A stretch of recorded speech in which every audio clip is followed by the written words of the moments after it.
ایک جبلہ ابن ایہم غسان کا بادشاہ، بہت بڑا بادشاہ، اس نے اسلام سے متاثر ہو کر حضرت عمر بن الخطاب رضی اللہ تعالیٰ عنہ کی خدمت میں حاضر ہوا اور آ کر کلمہ پڑھ کر مسلمان ہو گیا۔ حضرت عمر بہت خوش ہوئے کہ ایک غسان کا بادشاہ ہمارے پاس آیا اور اسلام قبول کر لیا۔ اس کے لیے بہت سارے آفر چھوڑے حضرت عمر بن الخطاب کہ تمہارے ملک پر ہم ہاتھ نہیں لگائیں گے، ٹیکس نہیں ہوگا، تم اسلامی طریقے پر تم اپنی ملک کو آ کر چلانا ہوگا، تم اپنے لوگوں کو آ کر یہ کرنا ہوگا۔ تو اس نے بڑی خوشی خوشی کے ساتھ واپس گیا اور زندگی گزارنے لگا۔ ایک مرتبہ ایسا ہوا کہ وہ حج کے لیے غسان کا بادشاہ مکہ المکرمہ آیا، کعبۃ اللہ کا طواف کر رہا تھا۔ اتفاق سے ایسا ہوا کعبے کا طواف کرتے ہوئے بہت سارے لوگ ایک دوسرے کے ساتھ یعنی وہاں دھکا ہو جاتی ہے، ایک دوسرے کے ساتھ زیادتی ہو جاتی ہے۔ اس وقت آپس میں ایک دوسرے کو آ کر معاف کر دینا، وہاں رہتے ہوئے معاف کر دیا جاتا ہے کہ بھائی چلو یہ بھیڑ ہے، بھیڑ کی حالت میں اس طرح کی غلطیاں ہو سکتی ہیں۔ تو ایک غریب آدمی، نچلے طبقے کا آدمی اور غریب آدمی طواف کر رہا تھا غسان کے بادشاہ کے ساتھ۔ اتفاق سے ایسا ہوا طواف کے دوران اس کا پیر غسان کے بادشاہ کا جو تہبند تھا، احرام کی حالت میں جو باندھا جاتا ہے، نیچے کی چادر اوپر ایک چادر، اتفاق سے اس کا پیر اس کی چادر پہ لگ گیا اور وہ چادر نیچے جھڑنے لگی۔ تو اس بادشاہ کو غصہ آیا، ایک مار ایسا مارا اس غریب آدمی کو، تمہاری جرت کیسی ہوئی کہ میں ایک بادشاہ ہوں، میں طواف کر رہا ہوں اور تم میرے چادر کو کھنر رہے ہو۔ تو وہ جو غریب آدمی تھا حضرت عمر رضی اللہ تعالیٰ عنہ کی خدمت میں حاضر ہوا اور عرض کیا امیر المؤمنین اس طرح میرے ساتھ ظلم ہوا ہے، میں ہونا کو تو کھن نہیں، طواف کے دوران غلطی سے میرا پیر ان کی چادر پر لگ گیا ہے، آپ مجھے انصاف دلائیے۔ حضرت عمر رضی اللہ تعالیٰ عنہ اس غسان کے بادشاہ کو جبلہ ابن ایہم کو بلایا اور کہا یا تو آپ معافی مانگ رہے ہیں یا نہیں تو میں ضرور بدلہ دلوا کر رہوں گا، جس طرح تم نے اسے تھپڑ مارا اسی طرح یہ آپ کو تھپڑ مارے گا۔ تو اس نے بڑے غصے میں حضرت عمر رضی اللہ تعالیٰ عنہ کی طرف خطاب ہو کر کہا کہ عمر جانتے ہو میں کون، میں بادشاہ ہوں، یہ غلام ہے، غلام کا بدلہ بادشاہ کو دلوایا جا رہا ہے۔ کیا تمہاری اسلام میں ایسی کوئی تمیز نہیں ہے کہ بادشاہ کے لیے الگ قانون، غریب کے لیے الگ قانون؟ تو حضرت عمر نے فرمایا اسلام کے اندر قانون جب چلتا ہے بادشاہ بھی ہے پیچھے، غریب بھی ہے پیچھے، غلام بھی ہے پیچھے۔ اسی لیے یہاں کوئی آدمی کتنا بھی بڑا چیرخواہ مارخواہ ہو، یہاں اسی کی جگہ ہوگی جو پہلا آ کر بیٹھ گیا، چاہے وہ بھیک مانگنے والا کیوں نہ ہو، چاہے وہ غریب ریڑھی والا کیوں نہ ہو، چاہے وہ رکشہ چلانے والا کیوں نہ ہو، چاہے وہ کسی اور کام کرنے والا کیوں نہ ہو، سب سے پہلے اسی کی جگہ ہوگی۔ یہاں کوئی لڑنا، یہاں کرسیوں میں بھی اگر میری کرسی تیری کرسی نے جو پہلا آ کر بیٹھ گیا وہی اس کی جگہ ہے، یہاں کر یہ میرا جگہ، یہ باپ دادا کی جگہ نہیں، یہ وقف ہے، یہ مسجد اللہ کا گھر ہے، اس میں ہر آدمی برابر ہے، نہ مالدار نہ غریب نہ کچھ، سارے لوگ یہاں پر اللہ کے سامنے برابر ہیں۔ تو حضرت عمر رضی اللہ تعالیٰ نے فرمایا کہ نہیں، دونوں برابر ہیں، قانون کے سامنے دونوں برابر ہیں۔ تو اس وقت اس نے کہا اچھا جب تمہارا اسلام کا یہ قانون ہو تو میں اپنے مذہب کی طرف واپس لوٹ جاتا ہوں، یعنی میں کرسچین بن جاتا ہوں۔ تو حضرت عمر نے فرمایا کہ اس کو قید کرو، پہلے ایک دن کی مہلت دی، ایک دن میں تم اسلام کو سمجھ کر واپس کلمہ پڑھ لیا ورنہ تمہاری گردن اڑا دی جائے گی۔ حضرت عمر نے فیصلہ، مرتد کی یہی سزا ہے اسلامی قانون کے اعتبار سے، جہاں اسلامی قانون چلتا ہے، خلافت کا سسٹم چلتا ہے، وہاں اگر کوئی آدمی اسلام سے پھر جائے، مرتد ہو جائے، اس کی سزا یہی ہے کہ 3 دن تک اسے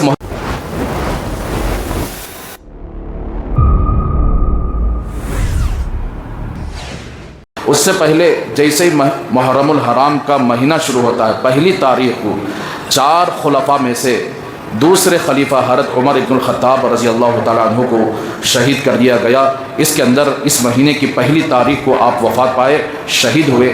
تو لہٰذا مناسب یہ سمجھا کہ حضرت عمر رضی اللہ تعالیٰ عنہ کی کچھ فضیلتوں کے ساتھ حضرت عمر کی شہادت کا واقعہ آپ کے سامنے سناؤں۔ جیسا کہ گزشتہ جمعہ حضرت عثمان رضی اللہ تعالیٰ عنہ کی شہادت کا واقعہ آپ سن چکے ہیں کہ سال ختم ہو رہا ہے، ذی الحجہ کا مہینہ ہے، یہ اسلامی مہینوں میں آخری مہینہ ہے، اس کے بعد دوسرا سال شروع ہو جاتا ہے۔ تو سال کے شروعات سے لے کر سال کے ختم ہونے تک بھی آپ تاریخ اٹھا کر دیکھیں کہ کسی نہ کسی صحابی کی ہر مہینے کے اندر شہادت ہوئی ہے۔ تو اب شہادت ہوئی ہے، پورے سال کے اندر صرف حضرت حسین رضی اللہ تعالیٰ عنہ کی شہادت کے بارے میں ہی لوگ بیان کرتے ہیں، ان کے علاوہ کسی صحابی کی شہادت کے سلسلے میں تذکرہ نہیں ہوتا۔ اور شہادت کا تذکرہ کیوں کیا جاتا ہے؟ شہادت کا تذکرہ کرنے کا اصل مقصد یہ ہے کہ ہمارے اندر بھی وہ جذبہ قربانی پیدا ہو جائے جو صحابہ کے اندر تھی، ہمارے اندر بھی اللہ کے لیے، اللہ کے رسول کے لیے اپنی جان مال کی قربانی دینے کا جذبہ پیدا ہو جائے۔ یہ اس کے لیے بیان کیا جاتا ہے اور ان کے ایمان کا کیا یعنی ان کے ایمان کیسے تھے، ان کی زندگی کیسی تھی، اس کی طرح ہماری زندگی بنانے کے لیے، ایمان کو تازہ کرنے کے لیے، ایمان کو بڑھانے کے لیے صحابہ کرام رضی اللہ تعالی عنہم اجمعین کی مقدس ہستیوں کی زندگی اور ان کی شہادت اور ان کے کارنامے آپ کے سامنے بیان کیے جاتے ہیں۔ لہٰذا ہمیں چاہیے کہ ہمارے دلوں کے اندر صحابہ کی محبت کو پیدا فرمائے اور صحابہ کو اپنا آئیڈیل مان کر ان کے نقش قدم پر چلنے کی اللہ ہمیں توفیق عطا فرمائے۔ حضرت عمر بن الخطاب رضی اللہ تعالیٰ عنہ ایسے صحابی ہیں جن کو حق اور باطل کے درمیان ایک ننگی تلوار کہا گیا اور ان کا لقب الفاروق کر کے دیا گیا۔ حق اور باطل کے درمیان فرق کرنے والی وہ ایک ایسی تلوار تھی جس میں جب انصاف کرنے کا معاملہ آیا تو اپنے نہ بیٹے کو دیکھا، نہ اپنے رشتہ دار کو دیکھا، نہ کسی اور چیز کو دیکھا، بلکہ انہوں نے رہتی دنیا تک کے لیے سبق سکھا کر گئے کہ اللہ کے رسول صلی اللہ علیہ وسلم نے انصاف کا کیا سبق دیا، سچائی کا کیا سبق دیا، ان کو صحابہ نے کیسے اپنایا اور اس کو نمونے کے طور پر لوگوں کے سامنے کیسے پیش کیا۔ یہ آپ تاریخ اٹھا کر دیکھیں تو حضرت عمر رضی اللہ تعالیٰ عنہ ایک ایسی ہستی ہیں جنہوں نے اللہ کے رسول صلی اللہ علیہ وسلم کا ایک نمونہ بن کر لوگوں کو دکھایا۔ اسی لیے آج کے زمانے کے اندر اگر کافر بھی حضرت عمر بن الخطاب رضی اللہ تعالیٰ عنہ کی تعریف کیے بغیر نہیں رہ سکے۔ مہاتما گاندھی تو سب سے پہلے انہوں نے آ کر کیا ہے حضرت عمر بن الخطاب رضی اللہ تعالیٰ عنہ کی، یعنی حضرت ابوبکر اور حضرت عمر رضی اللہ تعالیٰ عنہ، ان دونوں کی تعریف کرتے ہوئے فرمایا کہ کاش اگر ان دونوں جیسا کوئی حکمران بن جائے، دنیا سے جھوٹ ختم ہو جائے گا، دھوکے بازی ختم ہو جائے گی، کرائم ختم ہو جائے گا، بے انصافی اور ظلم ختم ہو جائے گا۔ اگر کوئی آدمی ان دونوں کی طرح سیاست کر کے دکھائے، حکومت کر کے دکھائے، تو اس طرح مہاتما گاندھی نے بھی حضرت ابوبکر اور حضرت عمر رضی اللہ تعالیٰ عنہ کی تعریف کیے بغیر نہیں رہ سکے۔ لہٰذا اسی لیے ہمیں چاہیے کہ آج محرم کی پہلی تاریخ ہے، آج سے 1450 سال پہلے تقریباً حضرت عمر رضی اللہ تعالیٰ عنہ کی شہادت ہوئی ہے آج ہی کے دن۔ لہٰذا آپ کے سامنے حضرت عمر رضی اللہ تعالیٰ عنہ کی مختصر تاریخ اور ان کی شہادت کا واقعہ آپ کے سامنے ذکر کروں تاکہ ہماری زندگی کے اندر حضرت عمر رضی اللہ تعالیٰ عنہ کیا جذبہ ایمان ہمارے اندر آ جائے۔ تو بہرحال حضرت عمر رضی اللہ تعالیٰ عنہ مکہ المکرمہ میں پیدا ہوئے، رسول اللہ صلی اللہ علیہ وسلم سے عمر میں چھوٹے، اور حضرت عمر رضی اللہ تعالیٰ عنہ ایسے انسان تھے مکہ المکرمہ کے اندر جو بڑی نڈر اور بڑی بہادری ان کے اندر پائی جاتی تھی، اور ایسے خطرناک طریقے سے چاہے کفر میں رہتے ہوئے اسلام کے خلاف کفر میں رہتے ہوئے بھی ننگی تلوار تھے۔ جب اسلام قبول کر لیے تو اسلام میں آنے کے بعد کفر کے خلاف ننگی تلوار بن گئے۔ تو اسی لیے اللہ کے رسول صلی اللہ علیہ وسلم نے ایک مرتبہ حضرت عمر رضی اللہ تعالیٰ عنہ حضرت عمر ابن الخطاب اور اسی طرح عمر ابن ہشام جو ابو جہل کا نام تھا، عمر ابن ہشام جو ابو جہل کا نام تھا، ان دونوں کے حق میں اللہ کے رسول صلی اللہ علیہ وسلم نے اللہ سے دعا فرمائی کہ اللہ اس وقت ہم لوگ مکے کے اندر کمزور ہیں، ہر طرف سے میرے صحابہ پر ظلم کیا جا رہا ہے، یا اللہ یہ دو عمر آپ کے سامنے پیش کر رہا ہوں، ایک عمر ابن الخطاب اور ایک عمر ابن ہشام، ان دو بندوں میں سے جو بندہ آپ کو پسند ہے اسلام کو تقویت عطا فرما، اسلام کو مضبوطی عطا فرما۔ تو چنانچہ رسول اللہ صلی اللہ علیہ وسلم کی یہ دعا حضرت عمر ابن الخطاب رضی اللہ تعالیٰ عنہ کے حق میں قبول ہوئی، ابو جہل کے حق میں آ کر رد کر دی گئی۔ ابو جہل کے حق میں تو اس کا نام بھی عمر ابن ہشام تھا، تو لہٰذا اس کے حق میں قبول نہیں ہوئی، حضرت عمر ابن الخطاب رضی اللہ تعالیٰ عنہ کے حق میں قبول ہوئی۔ تو حضرت عمر رضی اللہ تعالیٰ عنہ اسلام بھی بڑے انوکھے طریقے سے اسلام لائے، اور جیسے ہی اسلام لائے تو سب سے پہلے وہ شخص ہیں جنہوں نے کعبۃ اللہ کے پاس اعلان کر کے جا کر انہوں نے سب سے پہلے نماز صحابہ کے ساتھ پڑھی ہے۔ کوئی مائی کا لال کے اندر اتنا دم نہیں تھا کہ حضرت عمر رضی اللہ تعالیٰ عنہ کی نماز کے اندر خلل پیدا کر سکے، ان کو کوئی رکاوٹ بن سکے۔ تو یہ سب سے پہلے حضرت عمر بن الخطاب رضی اللہ تعالیٰ عنہ ہیں جنہوں نے اسلام لاتے ہی کعبۃ اللہ کے سامنے جا کر نماز پڑھی، اور یہ نماز کو روکنے والا کوئی آدمی نہیں، اس کے اندر کوئی ہمت نہیں ہو سکے حضرت عمر رضی اللہ تعالیٰ عنہ کو روکنے کی۔ اسی لیے حضرت عمر رضی اللہ تعالیٰ عنہ جب زمانے جاہلیت میں تھے، یعنی ابھی اسلام قبول نہیں کیے ہوئے تھے، ایک مرتبہ انہوں نے ایک عیسائی ملک کا سفر کیا تجارت کرنے کے لیے، بیپار کی غرض سے گئے، اور حضرت عمر رضی اللہ تعالیٰ عنہ پہلے ہی جلالی، بڑے غصے والے اور بڑے سچے تھے۔ حضرت عمر کے اندر بہت ساری ایسی صفات تھی جن صفات کی وجہ سے اللہ نے حضرت عمر رضی اللہ تعالیٰ عنہ کو ہدایت عطا فرمائی۔ علماء نے بہت سارے صفات لکھے۔ ایک تو حضرت عمر بڑے سچے تھے، کفر کی حالت میں بھی، اسلام کی حالت میں تو ان کی سچائی کا ڈنکا پوری دنیا کے اندر بجا، اور بڑے امانت دار تھے، انصاف والے تھے، انصاف ان کے اندر کوٹ کوٹ کر بڑھی ہوئی تھی۔ تیسری، کوئی چیز بولتے یہ صحیح ہے یہ غلط ہے، صحیح کو فالو کرنے والے بنتے تھے، ماننے کی صفت ان کے اندر موجود تھی۔ اور اسی طریقے سے بہت سارے صفات ان کے بیان فرمائے علماء نے، تو جن صفات کی وجہ سے اللہ نے حضرت عمر رضی اللہ تعالیٰ عنہ کو ہدایت دی اور اسلام کو تقویت پہنچائی، تو لہٰذا حضرت عمر رضی اللہ تعالیٰ عنہ زمانے جاہلیت پہ سفر کے لیے نکلے تجارت کی غرض سے، تو کسی ملک میں پہنچے، وہاں پر عام طور پر معاملہ ہوتا ہے، بیپاری لوگ تقریباً اس زمانے کے اندر بھی بڑے دھوکے باز تھے، دھوکے کے ساتھ تجارت کرتے تھے، بیپار کرتے تھے۔ تو حضرت عمر رضی اللہ تعالیٰ عنہ کا جو بیپاری تھا، وہاں خریدنے والا، مال خریدنے والا، اس نے حضرت عمر رضی اللہ تعالیٰ عنہ کے خلاف، ان کے چیزوں کے خلاف اس نے پروپیگنڈا کیا، کوئی الزام لگایا کہ آپ کی چیز ایسی ہے ویسے۔ حضرت عمر کو غصہ آ گیا، بھائی سچی بات کہو تو ماننے کے لیے تیار، حق بات کہو تو ماننے کے لیے تیار، یہ جھوٹا الزام لگانا عام طور پر بیپاریوں کی عادت ہوتی ہے۔ کسی چیز کو خریدنا ہوتا تو اس کے اندر 100 عیب نکالتے ہیں، تمہاری یہ ہے، یہ نقص ہے، یہ خرابی ہے، یہ خرابی ہے، تاکہ بیچنے والا مجبور ہو کر جو قیمت وہ بیان کر رہا ہے وہ قیمت سے ہٹ کر نچلی قیمت پر آ جائے۔ یہ عام طور پر بیپاریوں کی بڑی بری عادت ہوتی ہے، کسی چیز میں آ کر نقصان نکال کر، نقص نکال کر، کمیاں اور عیب نکال کر قیمت کو گھٹانے کے لیے کہ بیچنے والا مجبور ہو کر وہ اپنی قیمت سے ہٹ جائے اور چھوٹی قیمت پر، کم قیمت پر اس کی چیز کو فروخت کر دے۔ تو ایسا کمانے والے اوپر آنے والے نہیں ہیں۔ جھوٹ بول کر کمیاں نکالنا، دھوکہ دے کر کمیاں نکالنا، بھائی تم نے سنا تھا بیچ ایسا ہے، کہتے یہ چیز 4 آدمیاں بولنے کو تھے تمہارے اس کے بارے میں خریدتا نہیں، بھائی خریدنا ہے بولے تو میرا یہ ریٹ ہے۔ تو ایک ایسا 4 نقطے لگایا، اب اسے مجبور کر دیا، اس کے دل و دماغ میں بات آ گئی کہ بھائی میرے چیز کے بارے میں لوگ برا بھلا کہہ رہے ہیں، کمیاں نکال رہے ہیں، اب میں اتنے میں بیٹھوں گا تو کوئی بھی خریدنے والا نہیں، تو پیچھے مجبور وہ نیچے آ جائے گا۔ تو میرے بھائیو، اس لیے ایسا کام کرنے سے اپنے آپ کو بچائیں۔ حلال کمائی کمانا چاہتے ہو تو جس طرح اپنے لیے خریدنے کے لیے جو تم پسند کر رہے ہو، جس طرح تم کسی چیز اپنی چیز کوئی کسی کو بیچ رہے ہو، تو دوسروں کی چیز خریدتے ہوئے بھی وہ معاملہ رہنا چاہیے جو دوسروں کو بیچتے ہوئے معاملہ ہو۔ تو حضرت عمر کو اس وقت غصہ آ گیا، اس نے ویسے ہی کمی کوتاہی نکالنے لگا، ایک مارے، جیسے حضرت موسیٰ علیہ السلام نے اس قبطی کو ایک مارا تھا۔ حضرت عمر کا گھونسا بھی بڑا خطرناک گھونسا ہے، ارے انسان تو انسان کیا، جنات بھی حضرت عمر رضی اللہ تعالیٰ عنہ کے یعنی طاقت سے کر مروب ہو چکے تھے۔ تو ایک مارنا تھا، تو اس کے سارے جو پارٹنرز تھے، جو تجاری بیپاری تھے، وہ سب کے سب حضرت عمر کے خلاف آ کر کھڑے ہو گئے لڑنے کے لیے۔ اب حضرت عمر مکے کے تھے اور یہ جو ملک تھا وہ کرسچنوں کا تھا، تو چنانچہ اب ایک آدمی اتنے سارے لوگوں کو، وہ بھی دوسرے ملک میں جا کر، تو حضرت عمر مجبوراً وہاں سے نکل کر بھاگنا شروع کیے۔ تو اب یہ سارے بیپاری مل کر حضرت عمر رضی اللہ تعالیٰ عنہ کو بھگاتے گئے، اور حضرت عمر رضی اللہ تعالیٰ عنہ بھاگتے گئے، تو ایک چرچ وہاں پر موجود تھا۔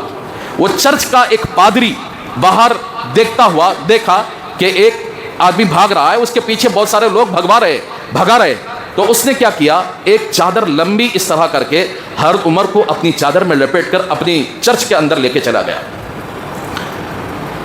حضرت عمر کو جان میں جانا ہے، چلو بھائی اتنی بھیڑ میرے پیچھے پڑ گئی تھی، اور یہ لوگ، وہ بھی میرا ملک نہیں، میں پردیسی آدمی ہوں، تو اتنے لوگوں کا کیسے میں مقابلہ کروں؟ تو جان میں جان آئی، اور یہ لوگ ادھر ادھر ٹٹولے۔ پادری کو آ کر پوچھا کہ عربی آدمی جو مکے سے آیا ہوا تھا آپ نے دیکھا؟ تو پادری نے جھوٹ کہہ دیا کہ ہاں کوئی آدمی نے آگے جاؤ بول دیا۔ تو اب یہ لوگ ڈھونڈتے گئے اور حضرت عمر کو تلاش کرتے ہوئے نکل گئے، وہاں سے اس جگہ سے نکل گئے۔ تو حضرت عمر رضی اللہ تعالیٰ عنہ نے تعجب سے پوچھا کہ بھائی میں آپ کے ملک کا رہنے والا نہیں ہوں، آپ نے مجھے کیوں بچایا؟ تو اس پادری نے کہا کہ میں کیوں بچایا یہ بعد میں بولوں گا۔ ایک اس وقت چمڑے کا کاغذ تھا، پین لایا، انک لایا، اور کہا یہاں دستخط کرو، یہاں دستخط کرو، اس کے بعد میں بتاؤں گا۔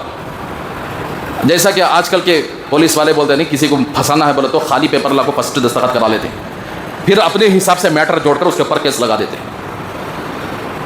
تو اس نے دستخط کرو، اس کے بعد بتاتا ہوں۔ نہیں دستخط نہیں کرے بولے تو ان کو بلا کر حوالے کر دیتا ہوں۔ تو حضرت عمر رضی اللہ عنہ کیا نہ کرتے، مجبور تھے، فوراً انہوں نے دستخط کر دیا، سائن کر دیا۔ تو اس پادری نے کہا کہ میں نے اپنی کتابوں کا مطالعہ کیا ہے، میں آپ کو اس لیے بچایا کہ ہماری کتابوں کے اندر یہ بات ہے کہ ایک مکے کا رہنے والا خلیفہ تمہارے اس گاؤں کو آئے گا اور یہاں اس کا یہ معاملہ ہوگا اور اس راستے سے بھاگتا ہوا نظر آئے گا۔ خلیفہ سمجھتے ہو؟ بادشاہ، تو حضرت عمر رضی اللہ تعالیٰ عنہ سوچتے لگے مجھے بادشاہ گیشا کیا بولتے ہو، یہ کیا بہکی بہکی باتیں کر رہا ہے. تو اس نے پادری نے کہا میں اس لیے دستخط کروایا تم جب بادشاہ بنو گے تو اس گاؤں پر اس ملک پر بھی تمہارے لوگ حملہ کریں گے. تم یہ لکھ کر دینا چاہیے مجھے کہ اگر اس ملک پر حملہ ہوا تمہارا، مجھے اور اس گرجا کو تمہاری قوم تمہارا لشکر ہاتھ نہیں لگائے گی. تمہاری قوم اور تمہارا لشکر ہاتھ نہیں لگائے گا، یہ لکھ کر دو مجھے. حضرت عمر بھی بڑے سوچ میں پڑ گئے کہ یہ کیا کیا بول رہا ہے بھائی، میں بادشاہ بنتو کہتے اور میری لشکر آ کر یہاں، میں ایک معمولی سا آدمی مکے کے اندر آدمی ہوں، میں تاجر آدمی ہوں، میں اس طرح کا کام کرنے والا یہاں تجارت کی غرض سے آیا ہوا ہوں، اور یہ آدمی مجھے بادشاہ کی دشا بول رہا ہے. تو بہرحال لکھ کر دے ٹھیک ہے تیری گرجا کو ہم ہاتھ نہیں لگائیں گے. جیسا انہیں بولا تھا ویسا مجبوراً ویسا لکھ کر اس کے حوالے کر دیا. تو حضرت عمر رضی اللہ تعالیٰ جب خلیفہ بنے، بادشاہ بنے، حضرت ابوبکر صدیق کے بعد، تو اس ملک پر اسلامی لشکر نے حملہ کیا تھا. تو اس پادری نے وہ خط، وہ لیٹر پیڈ، وہ ایگریمنٹ جو حضرت عمر نے زمانہ جاہلیت میں لکھ کر دیا تھا، دکھایا کہ میرے گرجے کو آپ ہاتھ نہیں لگاؤ گے اور مجھے بھی ہاتھ نہیں لگاؤ گے. دیکھو یہ ایگریمنٹ تمہارے امیر المؤمنین خلیفۃ المسلمین حضرت عمر ابن الخطاب نے لکھ کر دیا ہے. تو حضرت عمر رضی اللہ تعالیٰ عنہ کو یہ خط بھیجا گیا مکہ المکرمہ، کیا حضرت آپ کی دستخط ہے کیا، آپ کا لکھت ہے کیا؟ تو حضرت عمر کو دیکھنے کے بعد وہ واقعہ آ گیا. تو حضرت عمر نے فوراً اپنے وعدے کے مطابق اپنے لشکر حکم دیا کہ ان کو ہاتھ نہ لگایا جائے. تو میرے بھائیو اس طرح حضرت عمر رضی اللہ تعالیٰ عنہ کی داستان بھی پچھلی کتابوں کے اندر اللہ نے پچھلی کتابوں کے اندر ذکر فرمایا کہ حضرت عمر یہ صفات والے ہوتے. تو اسی لیے حضرت عمر رضی اللہ تعالیٰ عنہ جب تک رہے کسی یہودی کی، کسی کرسچین کی، کسی کافر کی نگاہ نہ مدینے پر پڑی، نہ مدینے کے اطراف و اکناف میں جہاں جہاں اسلامی حکومت پھیلی ہوئی تھی وہاں کوئی آدمی نگاہ اٹھا کر دیکھنے کے لیے بھی تیار نہیں تھا. حضرت عمر کو اللہ نے وہ رعب عطا فرمایا، دور سے رہتے ہوئے لوگ حضرت عمر کی اس رعب کو بڑے بڑے بادشاہ کام گئے. انصاف تو ایسا انصاف کیا، ایک جبلہ ابن ایہم غسان کا بادشاہ، بہت بڑا بادشاہ، اس نے اسلام سے متاثر ہو کر حضرت عمر ابن الخطاب رضی اللہ تعالیٰ عنہ کی خدمت میں حاضر ہوا اور آ کر کلمہ پڑھ کر مسلمان ہو گیا. حضرت عمر بہت خوش ہوئے کہ ایک غسان کا بادشاہ ہمارے پاس آیا اور اسلام قبول کر لیا. اس کے لیے بہت سارے آفر چھوڑے حضرت عمر ابن الخطاب کہ تمہارے ملک پر ہم ہاتھ نہیں لگائیں گے، ٹیکس نہیں ہوگا، تم اسلامی طریقے پر تم اپنی ملک کو آ کر چلانا ہوگا، تم اپنے لوگوں کو آ کر یہ کرنا ہوگا. تو اس نے بڑی خوشی خوشی کے ساتھ واپس گیا اور زندگی گزارنے لگا. ایک مرتبہ ایسا ہوا کہ وہ حج کے لیے غسان کا بادشاہ مکہ المکرمہ آیا، کعبۃ اللہ کا طواف کر رہا تھا. اتفاق سے ایسا ہوا کعبے کا طواف کرتے ہوئے بہت سارے لوگ ایک دوسرے کے ساتھ، یعنی وہاں دھکا ہو جاتی ہے، ایک دوسرے کے ساتھ زیادتی ہو جاتی ہے. اس وقت آپس میں ایک دوسرے کو آ کر معاف کر دینا، وہاں رہتے ہوئے معاف کر دیا جاتا ہے کہ بھائی چلو یہ بھیڑ ہے، بھیڑ کی حالت میں اس طرح کی غلطیاں ہو سکتی ہیں. تو ایک غریب آدمی، نچلے طبقے کا آدمی اور غریب آدمی طواف کر رہا تھا غسان کے بادشاہ کے ساتھ. اتفاق سے ایسا ہوا طواف کے دوران اس کا پیر غسان کے بادشاہ کا جو تہبند تھا، احرام کی حالت میں جو باندھا جاتا ہے، نیچے ایک چادر اوپر ایک چادر، اتفاق سے اس کا پیر اس کی چادر میں لگ گیا اور وہ چادر نیچے جھڑنے لگی. تو اس بادشاہ کو غصہ آیا، ایک مار ایسا مارا اس غریب آدمی کو، تمہاری جرت کیسی ہوئی کہ میں ایک بادشاہ ہوں، میں طواف کر رہا ہوں اور تم میرے چادر کو کھنل رہے ہو. تو وہ جو غریب آدمی تھا حضرت عمر رضی اللہ تعالیٰ عنہ کی خدمت میں حاضر ہوا اور عرض کیا امیر المؤمنین اس طرح میرے ساتھ ظلم ہوا ہے، میں ہونا کو تو کھن لیا نہیں، طواف کے دوران غلطی سے میرا پیر ان کی چادر پر لگ گیا ہے، آپ مجھے انصاف دلائیے. حضرت عمر رضی اللہ تعالیٰ عنہ اس غسان کے بادشاہ کو جبلہ ابن ایہم کو بلایا اور کہا یا تو آپ معافی مانگ لیں یا نہیں تو میں ضرور بدلہ دلوا کر رہوں گا، جس طرح تم نے اسے تھپڑ مارا اسی طرح یہ آپ کو تھپڑ مارے گا. تو اس نے بڑے غصے میں حضرت عمر رضی اللہ تعالیٰ عنہ کی طرف خطاب ہو کر کہا کہ عمر جانتے ہو میں کون، میں بادشاہ ہوں، یہ غلام ہے، غلام کا بدلہ بادشاہ کو دلوایا جا رہا ہے. کیا تمہاری اسلام میں ایسی کوئی تمیز نہیں ہے کہ بادشاہ کے لیے الگ قانون، غریب کے لیے الگ قانون؟ تو حضرت عمر نے فرمایا اسلام کے اندر قانون جب چلتا ہے بادشاہ بھی ایک پیچھے، غریب بھی ایک پیچھے، غلام بھی ایک پیچھے. اسی لیے یہاں کوئی آدمی کتنا بھی بڑا چیرخواہ مارخواہ ہو، یہاں اسی کی جگہ ہوگی جو پہلا آ کر بیٹھ گیا، چاہے وہ بھیک مانگنے والا کیوں نہ ہو، چاہے وہ غریب ریڑھی والا کیوں نہ ہو، چاہے وہ رکشہ چلانے والا کیوں نہ ہو، چاہے وہ کسی اور کام کرنے والا کیوں نہ ہو، سب سے پہلے اسی کی جگہ ہو گئی. یہاں کوئی لڑنا، یہاں کرسیوں میں بھی اگر میری کرسی تیری کرسی نہیں، جو پہلے آ کر بیٹھ گیا وہی اس کی جگہ ہے.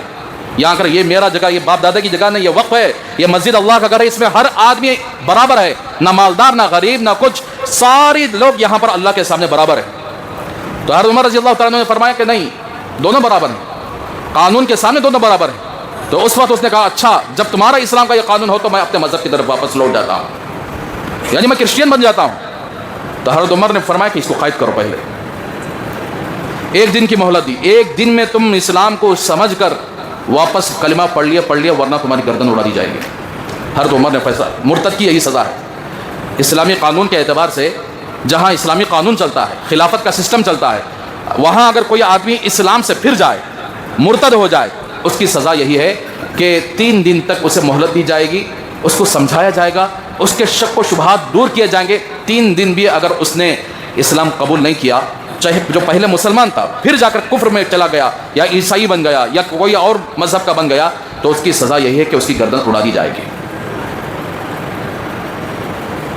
تو ہندوستان کے اندر کوئی خلافت کا سسٹم نہیں ہے، اس لیے یہاں پر وہ قانون نہیں ہے. جہاں جہاں خلافت کا سسٹم اسلامی قانون چلتا ہے تو وہاں مرتد کی سزا یہی ہے کہ 3 دن اس کو سمجھایا جائے گا، توبہ کرایا جائے گا.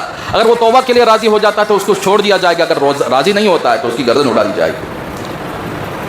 تو اسی لیے جتنے مرتد ہوئے ہیں ہمارے ہندوستان کے اندر، جتنی لڑکیاں غیروں کے ساتھ بھاگ کر چلی گئی، اگر یہی ملک اگر اسلامی قانون پر ہوتا تو ساری لڑکیوں کی گردن اڑا دی جاتی تھی.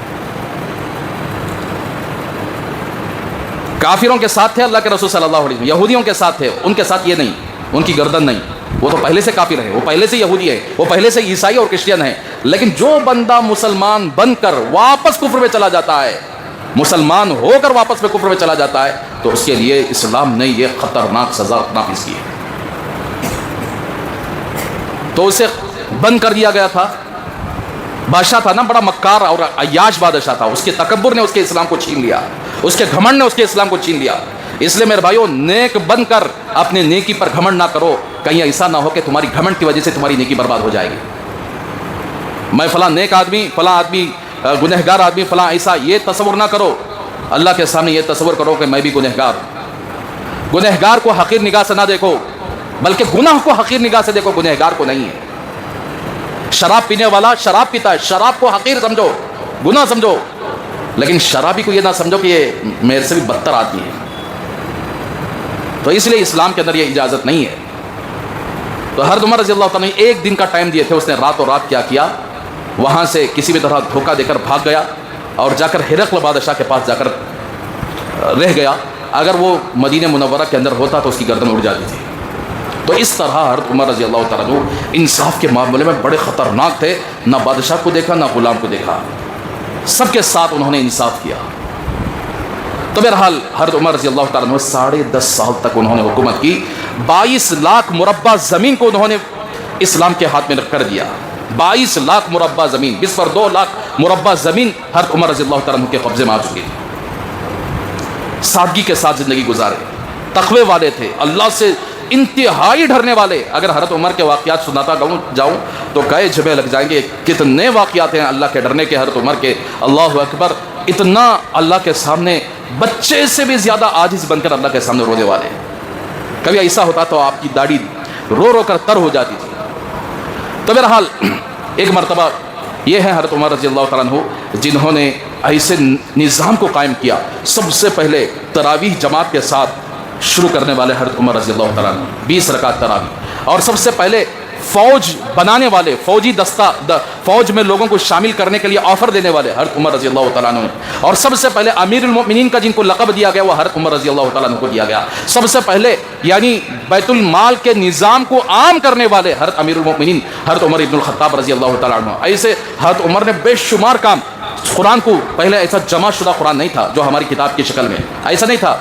مختلف یعنی لوگ آ کر کیا اپنے اپنے جگہ لکھ لیے تھے. سب سے پہلے قرآن کو جمع کرنے کی طرف اشارہ فرمایا حضرت عمر ابن الخطاب رضی اللہ تعالیٰ عنہ. تو اس لیے اللہ کے رسول صلی اللہ علیہ وسلم نے حضرت عمر کے بارے میں فرمایا کہ عمر کی زبان اور دل کو اللہ نے حق کے لیے کر رکھ دیا ہے. وہ جب عمر زبان کھولتے ہیں تو حق ہی بولتے ہیں. عمر کے دل کے اندر جو خیال آتا ہے وہ حق ہی آتا ہے، حق کے علاوہ باطل کا خیال ان کے دل و دماغ کے اندر نہیں آتا. 16 یا 17 آیتیں ایسے ہی حضرت عمر رضی اللہ تعالیٰ عنہ جیسے ہی بولے اللہ کے نبی سے ریکویسٹ کیا یہ کام ایسا کرنا چاہیے، یہ کام ایسا کرنا چاہیے، تو اللہ نے 17 آیت قرآن مجید میں حضرت عمر کے بولتے ہی قرآن میں اللہ نے آیت نازل فرما دیا. تو یہ حضرت عمر رضی اللہ تعالیٰ عنہ کی شان ہے کہ جن کو امیر المؤمنین جو دوسرے خلیفہ بنے، رسول اللہ صلی اللہ علیہ وسلم کے چہیتے صحابی، اللہ کے نبی صلی اللہ علیہ وسلم کے یعنی کوئی آدمی آنکھ بھی اٹھا کر دیکھتا تو حضرت عمر کو برداشت نہیں ہوتا، اور دل و جان سے ایسی محبت فرمائی اللہ کے رسول صلی اللہ علیہ وسلم سے کہ جب تک دنیا کے اندر رہے اللہ کے نبی کی وہ چیزیں، اللہ کے نبی کی وہ شریعت، وہ دین اتنے مضبوطی کے ساتھ تھاما اور لوگوں کو اس پر چلنے پر بھی مجبور کیا کہ تمہیں اس طرح چلنا چاہیے. تو میرے بھائیو، حضرت عمر رضی اللہ تعالیٰ عنہ کو اب یہود و نصارہ نے سازش کر کے کا جو فرقہ ہے نا، یہ فرقہ میں نے گزشتہ جمعہ کہا تھا عبداللہ ابن سبا جو منافقوں کا سردار تھا، اسی نے یہ فرقے کو اگر جنم دیا تھا. وہی ہے فرقہ ہے ایران. حضرت عمر کو شہید کرنے والے، پلان بنا کر حضرت عثمان کو، حضرت علی کو، حضرت حسن کو، حضرت حسین کو شہید کرنے والے یہی فرقہ ہے، یہی شیعہ. یہ لوگ آ کر کیا ہے شہید کرنے کے بعد چپکے تو ان کا ماتم کے لیے محرم مناتے ہیں، ورنہ یہی سب سے بڑے غدار ہیں. نہ ان کو اسلام سے کوئی واسطہ، نہ مسلمانوں سے کوئی واسطہ، یہاں تک کہ وہ ہمارے نبی کو بھی نبی نہیں مانتے نا. حضرت علی کو اتنا مرتبہ دیا ہے کہ نبی بھی ان کے سامنے کچھ بھی نہیں، نعوذ باللہ من ذالک، اللہ حفاظت فرمائے. تو حضرت عمر رضی اللہ تعالیٰ عنہ کو شہید کرنے کے لیے ایران کا ایک مجوسی جس کا نام فیروز ہے،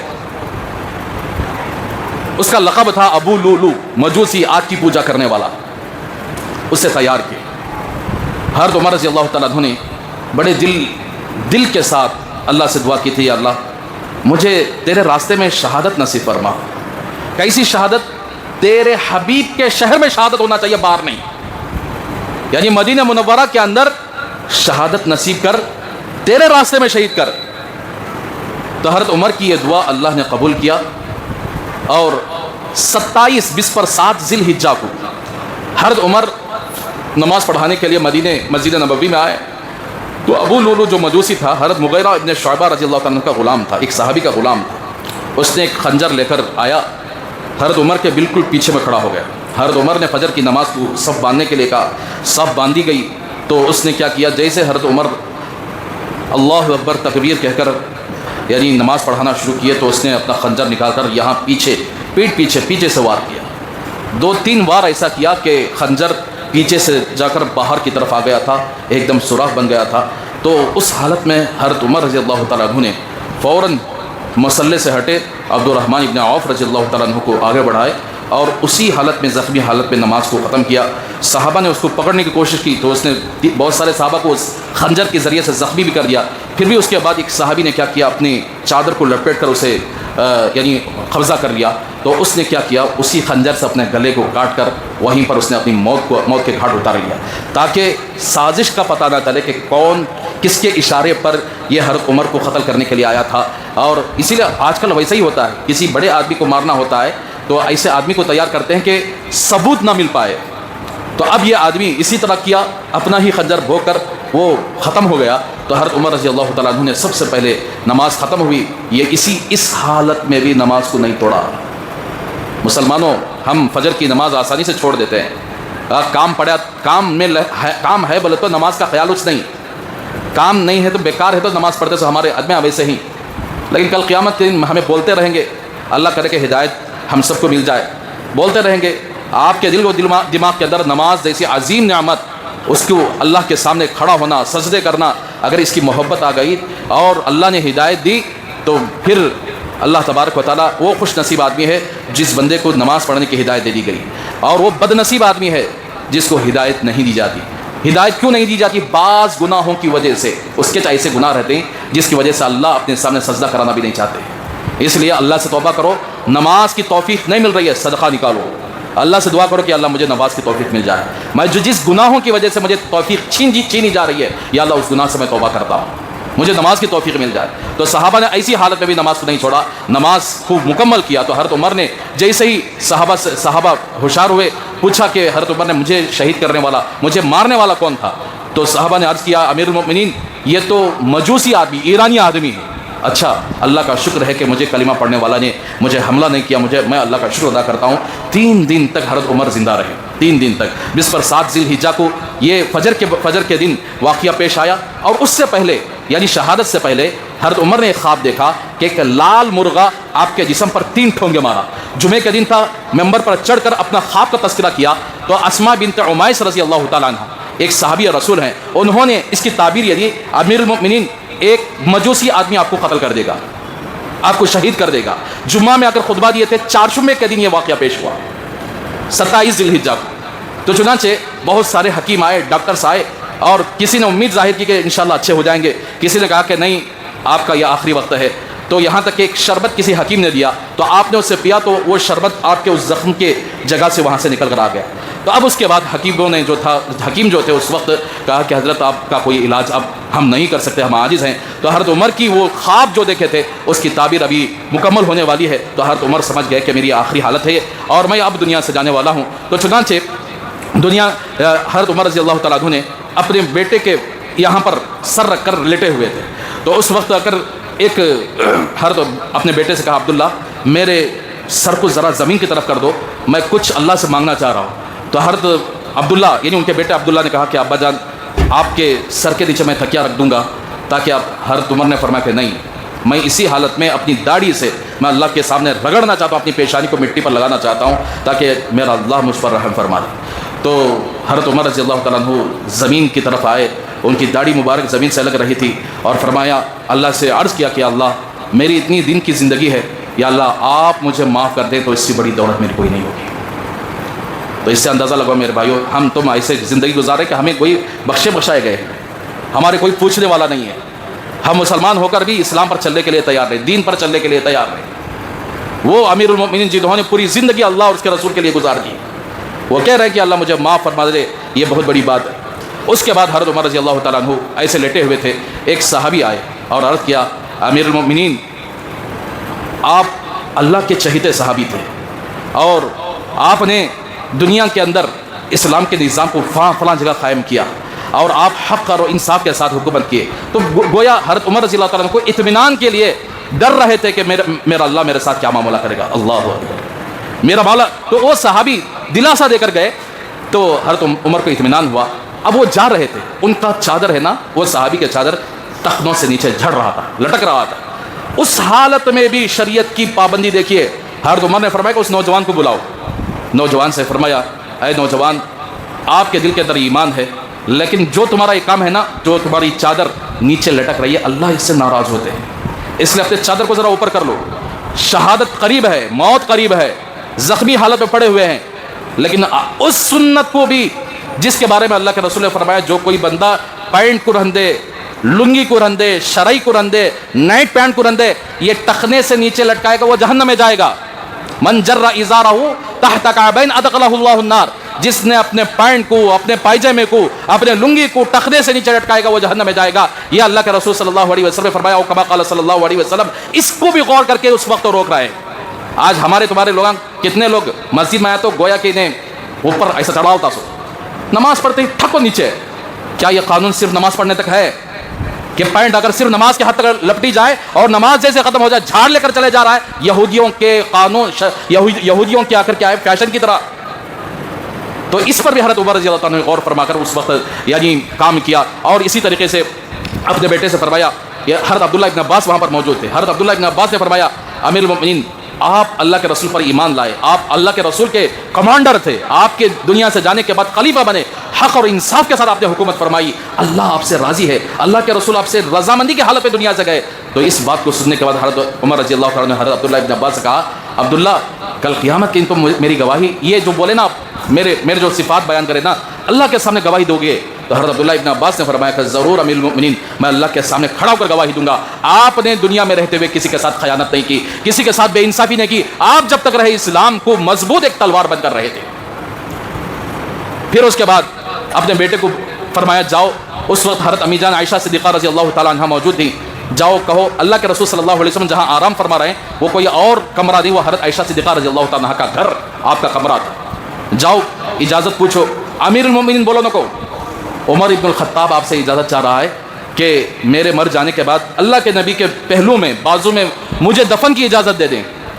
تو حضرت عائشہ صدیقہ رضی اللہ تعالیٰ عنہ کے پاس یہ گئے حضرت عبداللہ, تو حضرت عائشہ کی آنکھوں میں آنسو تھے, حضرت عمر کے شہادت پر یعنی یہ واقعے پر رو رہی تھی. جا کر سلام کیا, امی جان اس طرح حضرت عمر ابن الخطاب رضی اللہ عنہ پر اجازت چاہ رہے ہیں کہ اللہ کے نبی کے بازو میں دفن ہونے کے لیے. تو حضرت عائشہ صدیقہ رضی اللہ تعالیٰ عنہ نے فرمایا کہ میں اپنے لیے وہ جگہ متعین کی تھی، لیکن میرے اوپر میں حضرت عمر کو ترجیح دیتی ہوں، میں اجازت دیتا ہوں جاؤ حضرت عمر کو وہیں پر دفن کرو. تو بے چینی سے انتظار کر رہے تھے حضرت عمر کب آئیں گے. تو حضرت عبداللہ بیٹے آئے اور کہا کہ ابا جان، حضرت امی جان عائشہ صدیقہ نے آپ کو اگر اجازت دے دی ہے وہاں پر دفن ہونے کے لیے. تو پھر حضرت عمر ٹھنڈی سانس لیا اور بیٹے سے فرمایا بیٹے کہیں ایسا نہ ہو کہ میں امیر المؤمنون ہوں، اس وجہ سے میرے احترام میں انہوں نے اجازت دے دی ہو، اس لیے میرے مر جانے کے بعد یہ کام اور کرنا کہ میرے جنازے کو لے جا کر حضرت عائشہ کے سامنے رکھنا اور اس وقت اجازت پوچھنا، اگر وہ اجازت دے دی تو تب دفن کرنا، نہیں اجازت دیتی ہیں تو عام قبرستان میں لے جا کر مجھے دفن کر دینا. تو حضرت عمر رضی اللہ تعالیٰ ایک محرم الحرام کو وفات پا گئے. جنازہ تیار ہوا، حضرت عائشہ صدیقہ رضی اللہ تعالیٰ عنہ کے پاس گئے، اجازت چاہی. تو حضرت عائشہ کی آنکھوں میں آنسو، میں کیسے اجازت نہ دیتی، حضرت عمر کا مجھ پر بڑا احسان، دفن کر دیجئے وہیں پر. تو حضرت عمر رضی اللہ تعالیٰ عنہ کو حضرت اللہ کے رسول صلی اللہ علیہ وسلم کے بازو میں، جہاں پر روضہ اطہر ہے، جہاں ہر حاجی ہر عمرہ کرنے والا اگر سلام پیش کرنے کے لیے جاتا ہے، درود پڑھنے کے لیے جاتا ہے، زیارت کرنے کے لیے جاتا ہے، صرف وہ اللہ کے نبی کی زیارت نہیں، حضرت ابوبکر صدیق اور حضرت عمر کی بھی زیارت کر کے جاتا ہے. اسی لیے جب زیارت کرنے کے لیے جائیں تو حضرت ابوبکر کو بھی حضرت عمر کو بھی وہاں پر سلام عرض کریں. تو بہرحال میرے بھائیو، حضرت عمر رضی اللہ عنہ آج ہی کے دن انہوں نے شہادت کا وہ جام نوش فرمایا اور اللہ تبارک و تعالیٰ سے دعا کی بھی تھی کہ نبی کے شہر میں مسجد نبوی میں ان کی شہادت فجر کی نماز میں ہوئی. بہرحال میرے بھائی، اسی لیے یہ ہمارے صحابہ ہیں، یہ ہمارے آئیڈیل ہیں، ان کو ہم اپنا آئیڈیل مان کر چلیں گے تو انشاءاللہ ہماری زندگی کامیاب ہوگی. اور صحابہ کی تاریخ کو پڑھیں، صحابہ کے وہ کارنامے کو پڑھیں جنہوں نے کیسے زندگی گزاری دنیا کے اندر. اگر ہم صحابہ کو اپنا آئیڈیل مانیں گے تو انشاءاللہ ہم صحابہ کی طرح بنیں گے. اگر ہم نے دنیا کے ناچنے والے، گانے والے اور ایسے لچے لوگوں کے اگر ان کو آئیڈیل بنائیں گے، ان کا ہیئر اسٹائل، ان کے کپڑے، ان کے اگر فیشن اختیار کریں گے، کل قیامت ان صحابہ کی فہرست میں صحابہ کے سامنے اگر منہ دکھانے کے قابل نہیں رہیں گے. اسی لیے آج محرم الحرام، ایک محرم الحرام ہے، حضرت عمر رضی اللہ تعالیٰ عنہ کی شہادت ہوئی ہے. اللہ سے دعا فرمائے کہ اللہ تبارک و تعالیٰ حضرت عمر کے قبر پر کروڑوں کروڑوں رحمت نازل فرمائے. حضرت ابوبکر صدیق رضی اللہ تعالیٰ عنہ کے قبر اطہر پر کروڑوں رحمت نازل فرمائے. رسول اللہ صلی اللہ علیہ وسلم پر اللہ تبارک و تعالیٰ کروڑوں رحمت نازل فرمائے، جنہوں نے دنیا میں رہتے ہوئے دونوں سپاہی تھے، ادھر حضرت ابوبکر ادھر عمر، دنیا سے گئے، قبر میں بھی ایک ادھر آرام فرما رہے ہیں، ایک ادھر آرام فرما رہے ہیں. کل قیامت کے دن اٹھیں گے تو اللہ کے نبی صلی اللہ علیہ وسلم سب سے پہلے اٹھیں گے، پھر حضرت ابوبکر، پھر حضرت عمر، اسی طرح کمانڈری کرتے رہیں گے قیامت کے دن بھی اللہ کے رسول صلی اللہ علیہ وسلم کی، حضرت ابوبکر، حضرت عمر. اسی لیے نوجوانوں، ہمارے صحابہ کی تاریخ کو پڑھو اور جوانی میں انہوں نے کیا کیا کارنامے انجام دیے. تو ہم صحابہ کی تاریخ کو پڑھیں گے تو انشاءاللہ ہم صحابہ جیسے بنیں گے، اور ہم فلموں کو دیکھیں گے تو فلم میں جو ناچنے والے ہیں اس کی طرح بن جائیں گے. اس لیے ہمارے صحابہ ستاروں کے مانند ہیں، اور جو ان سے محبت کرتا ہے وہ دنیا سے ایمان کی حالت میں دنیا سے رخصت ہوگا. جو ان سے بغض اور عداوت رکھتا ہے، دشمنی رکھتا ہے، ان کے خلاف زبان کھولتا ہے، چاہے وہ اپنے آپ کو مسلمان کیوں نہ کہتا ہو، تو مرتے وقت اس کو کلمہ بھی نصیب نہیں ہوتا. اللہ ہم سب کو صحابہ سے سچی محبت کرنے کی توفیق عطا فرمائے اور صحابہ کو اپنا آئیڈیل اور نمونہ باندھ کر ان کے طرز زندگی گزارنے کے اللہ ہم سب کو توفیق عطا فرمائے. آمین. وآخر الدعوانا الحمد للہ رب العالمین. جو حضرات سنت ہیں پڑھ لیں، سنت پڑھ لیں.